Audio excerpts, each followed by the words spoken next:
Well, good morning, everybody, and welcome to St Mary's Vicarage on this Thursday, the 18th of February, into our second day of Lent. And I hope you're all well this morning. Pretty grey and miserable day outside, but apparently it's supposed to brighten up this afternoon.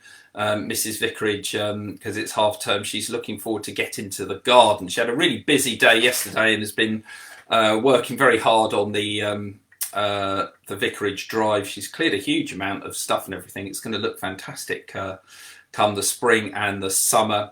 As far as gardening is concerned, I either take a sort of a supervisory view, or I just take instructions, such like, which is what I tend to do. But Kate is a very keen gardener, and certainly last year we saw the benefits of all her handiwork.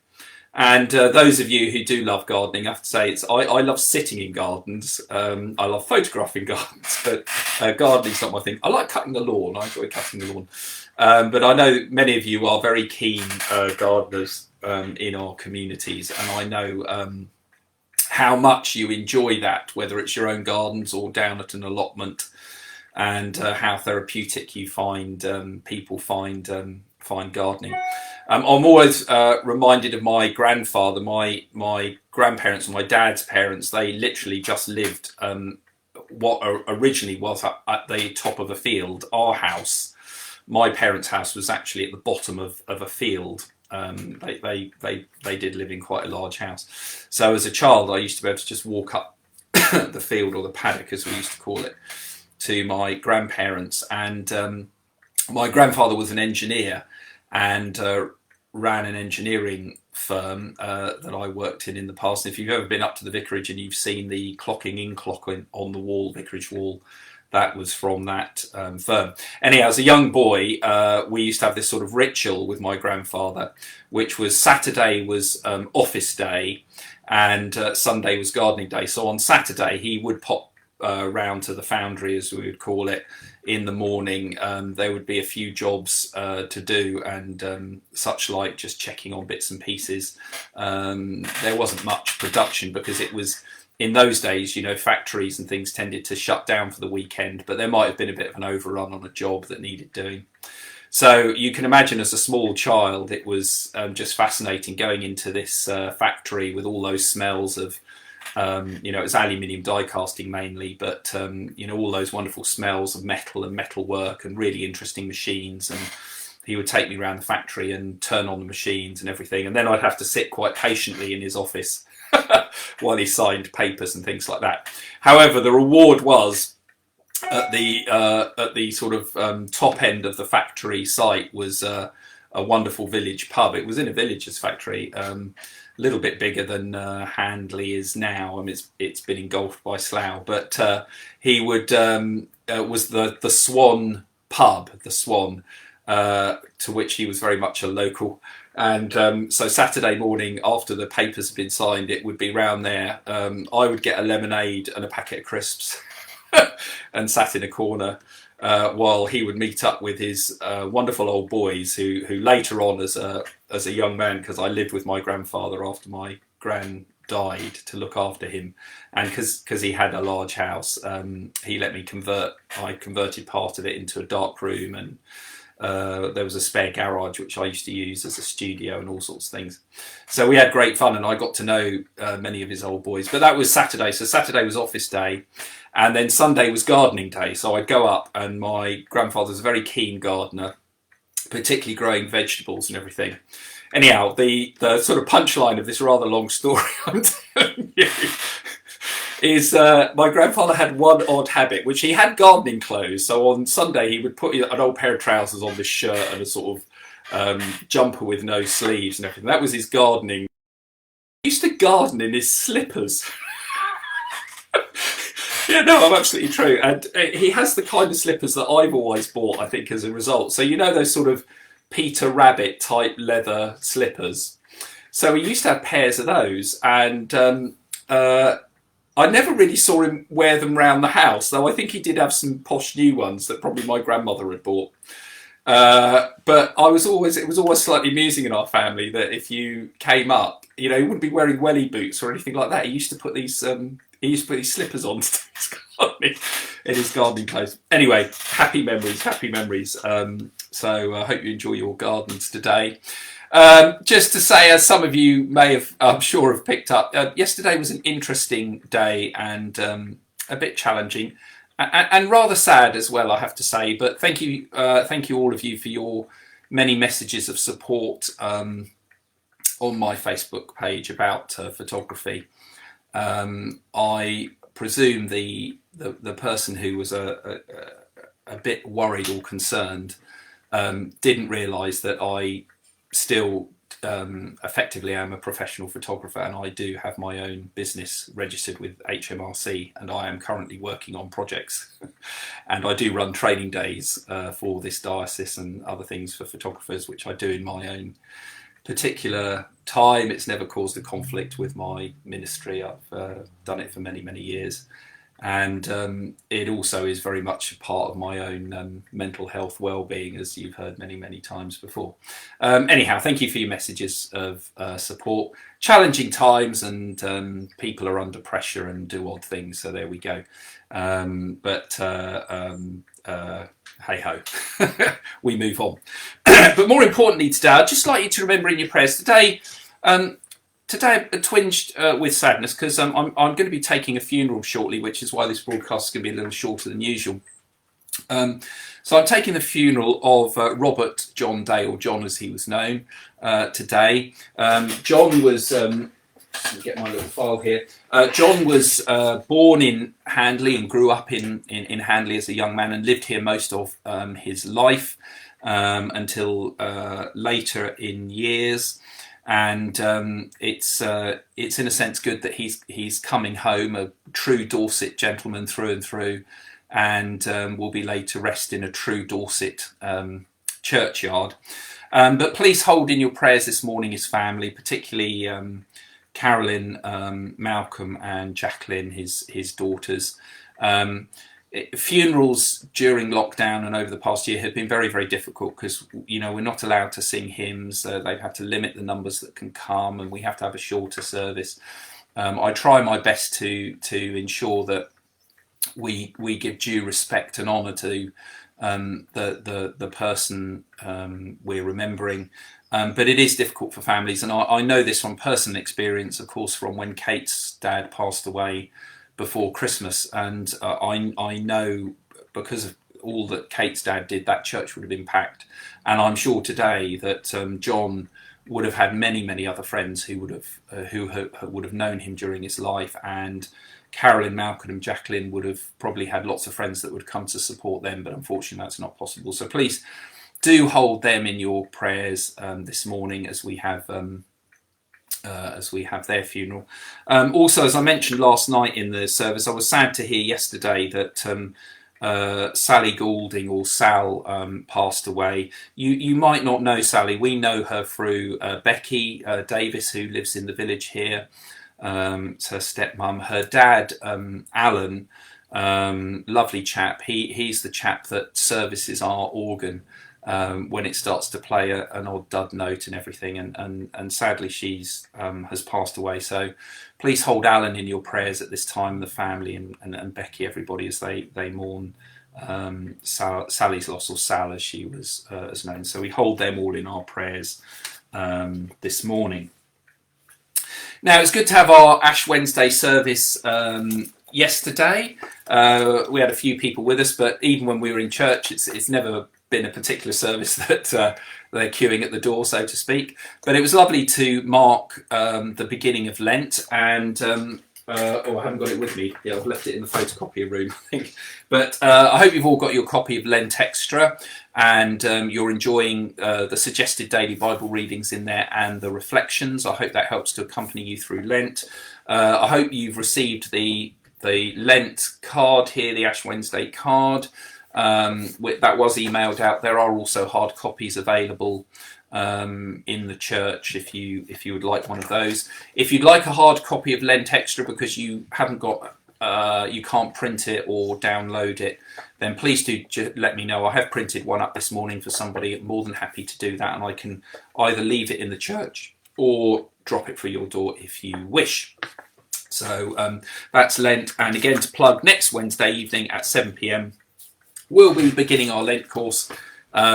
It's based on something I did for I can't remember whether it was my postgraduate or undergraduate work. Anyhow, I did it when I was a student. I think it might have been my postgraduate stuff, because I did a postgraduate diploma, and I specialised in spiritual development of adolescents, which is what I was looking at. But I did a lot of spiritual development, and I was very interested in how personality types can affect the type of prayer we're more suited to.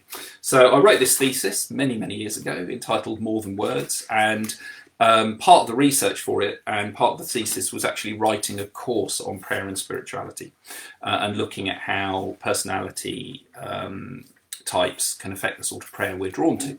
So what we're going to be doing is over the next few Wednesday evenings in Lent online, 7 p.m. It'll be about an hour. I've put 7 to 8:30 p.m, but I've allowed a little bit of overrun if we want to have a bit more time and discussion. So we'll be working through this. And as I said last night, some of you may have heard of the Myers-Briggs course. In fact, I think I see Paul Holloway is with us this morning.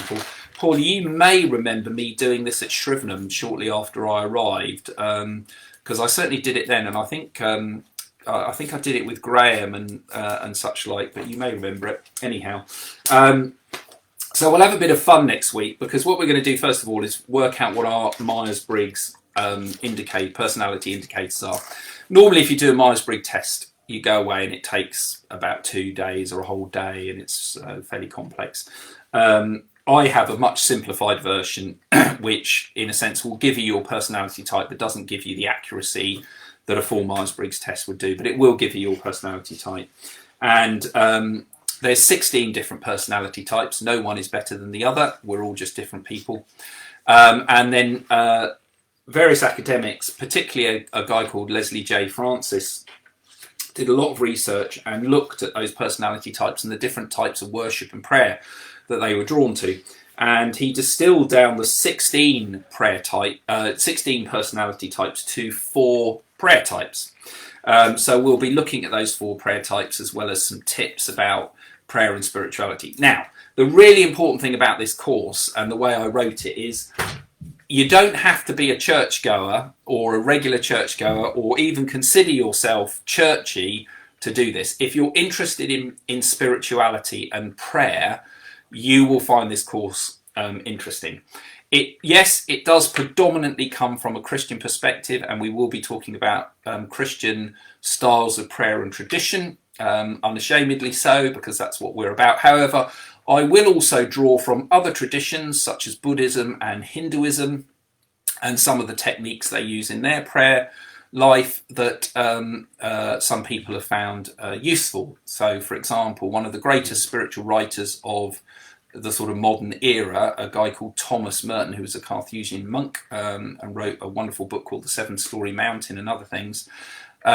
He was very, as a monk, he spent some time living with Buddhist monks to learn about their prayer techniques and styles and everything. And he incorporated quite a bit of their prayer styles and techniques into his own. For example, he was a big fan of yoga. I know some people are suspicious of yoga, but Merton was very interested in the sense of how he brought his own Christian tradition into the art of using yoga to help center down and to pray and everything like that.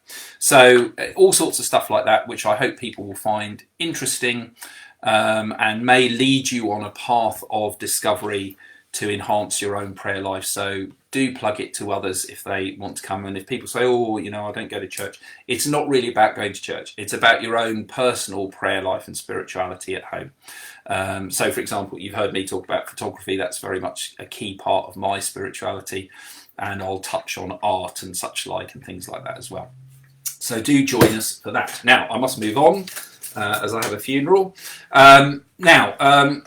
Mark's Gospel today. I'm going to stick with the Gospel, I think. Where are we? There we go. Right, so the Gospel for today is Mark 8, 27 to 33. 3 is where we're up to. Let's just double check that. Yes, that is correct. Right. So, change the old goggles, as they say. And this is entitled, You Are the Christ, the Son of Destiny, and to Suffer Grievously. Now, if you remember, over the past couple of days, I have mentioned to you that Mark's Gospel has a sort of, it's like a bit of a seesaw. It has a hinge halfway through it. And this is the hinge. This is the day. This is what I've been talking about. And what has happened really up to this is several miracles have been performed, several healings have been performed.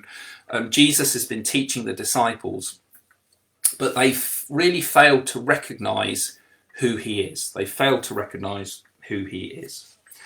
And what has happened is yesterday, in yesterday's reading, was the healing of the blind man at Bethsaida. So as Jesus is walking past and the blind man cries out to him, you know, help me, help me.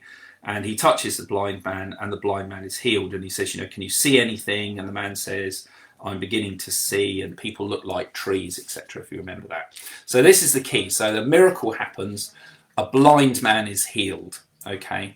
So the miracle happens, but the miracle, though the miracle actually happened, the gospel writer is also using it as a metaphor for the blindness of the disciples who have failed to recognize who Jesus is despite what they're witnessing, okay? So Jesus then has this very famous conversation with the disciples. Chapter 8, verse 27. Here we go. Jesus and his disciples left for the villages around Caesarea Philippi. On the way, he put this question to his disciples. Who do people say that I am? And they told him, John the Baptist. They said, others say Elijah, and others again say one of the prophets. But you, he asked, who do you say that I am? Peter spoke up and said to him, you are the Christ. And he gave them strict orders not to tell anyone. And he begged them to teach them that the Son of Man was destined to suffer grievously, to be rejected by the elders and the chief priests and the scribes, and to be put to death, and after 3 days to rise again. And he said all of this quite openly. Then taking him inside, Peter started to remonstrate with him. But turning and seeing his disciples, he rebuked Peter and said to him, get behind me, Satan, because the way you think is not God's way, but man's. So here we are, slap bang, more or less in the middle of Mark's Gospel. And everything running up to this point has been, you know, Jesus teaching in his ministry, demonstrating his divinity through the miracles that he's been performed, but the disciples haven't got it. But this is the pivotal point of the Mark's Gospel, where the disciples, the penny suddenly drops, particularly to Peter, and Jesus says, who do you say I am? The disciples still a bit mixed up. They think, well, he's one of the prophets. Some say it's like John the Baptist come back to life, or Elijah, or such like. But then Peter makes this very bold statement of faith. You are the Christ, the Messiah. And in a sense, that was given to Peter. Okay, it's a very pivotal moment. But I think what's also important here, and why I love Peter so much and can relate to him, is that though he gets it, though that spirit suddenly speaks to him and he realizes who Jesus is, his human frailty and humanity kicks in all too often, and we will see it again and again through the gospel story. And of course, though he makes this declaration of faith and realizes that Jesus is the Christ, the Messiah, he's still seeing Jesus and the Messiah in earthly terms. He's seeing it from an earthly perspective, not from the heavenly and eternal kingdom perspective, which is why when Jesus says to Peter and the disciples that, you know, he will die on the cross, etc., etc., they're horrified, because what they're wanting is a revolution. They're wanting to, in a sense, you know, storm Jerusalem, kick out the Romans, get rid of Herod the puppet king, and re-establish the line of David. And in doing that, they will, you know, the disciples too will then have positions of power and authority and glory. So, you know, in a sense, we've got another temptation here. And also very important, because if you read the temptations of Jesus, we can make the mistake, you know, he went to the wilderness 40 days and 40 nights, was tempted, and that was it, game over. But if you read in one of the Gospels, it makes very clear that Satan says he will return at an opportune time, which means that Jesus was being tested all the time. He was being tested all the time. It wasn't just those 3 times that Satan tests him in the wilderness. Jesus is testing him all the time. And sometimes we are tested through the people that are closest to us. And believe me, I know that. And, what is happening here is that Jesus is being tested not directly by Peter, but by Satan through Peter. And that's why he rebukes Peter. So that's it. The pivotal point of Mark's gospel. Fabulous. Anyhow, folks, I hope you have a good day. As I've said, please hold the family of John Day in your prayers, and also the family of Sally Goulding in your prayers today. And I hope you have a good day, whatever you're doing. Just to say, I won't be with you tomorrow and Saturday. It is half term. Normally, February half term, Kate and I and the family would go away somewhere. Obviously, we can't do that. So what I'm doing is I'm just taking a bit of time out. So I'm going to have tomorrow off and Saturday just to spend some time with the family and potter around. I'll probably be doing some gardening under instruction, that sort of thing, bit of photography. Just a bit of R&R just to sort of clear my head and such like. We've also got a bit of a family situation, not here, but other family situation going on that needs a bit of time as well. So I won't be with you tomorrow, Friday, won't be with you Saturday, but there will be a live broadcast of the Holy Communion service, which is taking place down at St Rumbold's, Pentridge at 10 o'clock on Sunday. That's a prayer book communion service. And we'll be doing another one the following week up here at Handley. So please do bear in mind that St Rumbold's is quite a small church, and once we've got 20 or so people in it, it can start to, social distancing can start to be a bit tricky. So unless you're absolutely desperate for communion and you're from Handley, then let's deal with the Wood Yates and Pentridge folk this Sunday, and then we will have a communion up here next Sunday. And of course, we've got a bit more room in Handley for more people to come. Anyhow, lovely to see you all today, and I'll be back with you on Sunday. Let's just close with the grace. The grace of our Lord Jesus Christ, and the love of God, and the fellowship of the Holy Spirit be with us all evermore. Amen. Take care, folks. God bless.